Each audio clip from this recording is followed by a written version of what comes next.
नाज़रीन, अवामी न्यूज़ में ख़बरनि जो सिलसिलो जारी है। नुक़्ता से तव्हांखे इस्लामाबाद में ख़बर ॾींदा हलूं त पाकिस्तान पीपल्स पार्टी जे चेयरमैन बिलाल भुट्टो ज़रदारी समूरनि सेनेटरनि पार्टी क़यादत खे पंहिंजो इस्तीफ़ा पेश करे छॾियो आहे। सेनेट तरफ़ां पेश कयल इस्तीफ़ा जे हवाले सां बिलाल बि तस्दीक़ कई है। बाद में बिलाल भुट्टो ज़रदारी सहाफ़ियुनि सां ॻाल्हाईंदे चयो त पार्टी जे समूरे सेनेटर इस्तीफ़ा इख़लाक़ी तौर ते ॾिनो आहे। जो है नजरियाती पार्टी है, सुलूक की पार्टी है, वो पार्टी है जिसने जमहूरियत के लिए जदोजहद की है। और मेरे सारे के सारे सेनेटर्स जो है अखलाकी तौर पे उन्होंने अपने इस्तीफे 21 इस्तीफे मुझे दिए हैं बतौर पाकिस्तान पीपल्स पार्टी के चेयरमैन। और पाकिस्तान पीपल्स पार्टी जैसे दूसरी जमातें हैं ज़रूर इन्वेस्टिगेट करेंगे कि ये कैसे हुआ कि 14 सेनेटर्स को उस स्टैंडिंग अप वोट से लेके खुफिया बैलेट तक उनको वोट ज़बरदस्ती चेंज करवाया।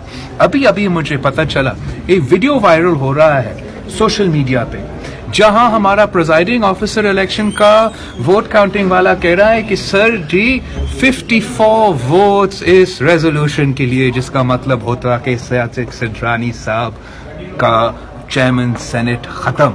मगर अफसोस के साथ कहना पड़ता है कि जैसे हमने जनरल इलेक्शन में देखा कि रिजल्ट्स अनाउंस कुछ और बैलेट के बैलेट से निकले कुछ और, कुछ रिजेक्ट हुए, पता नहीं क्या। इस बार भी रिजेक्शन के बहाने पे ये धांधली करवा के इस किस्म का नतीजे पे हम पहुंचे। अफसोसनाक दिन है वफाक के लिए, सेनेट के लिए, जमहूरियत के लिए। पर बतौर पाकिस्तान पीपल्स पार्टी के चेयरमैन मैं मायूस बिल्कुल नहीं हूँ।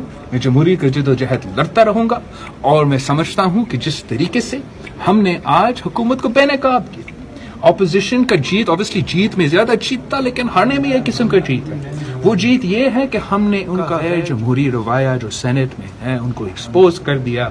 हमने अभी उनको एक्सपोज कर दिया तो अभी उसी गैर जमहूरी रवाया का मुकाबला करना है। पाकिस्तान पीपल्स पार्टी जानती है कि हमें कैसे मुकाबला करना है और हम मुकाबला करेंगे। वधीक ख़बरनि ऐं तफ़सील लाइ विज़िट कयो Awami news Facebook page, YouTube page ऐं अवामी न्यूज़ वेबसाइट।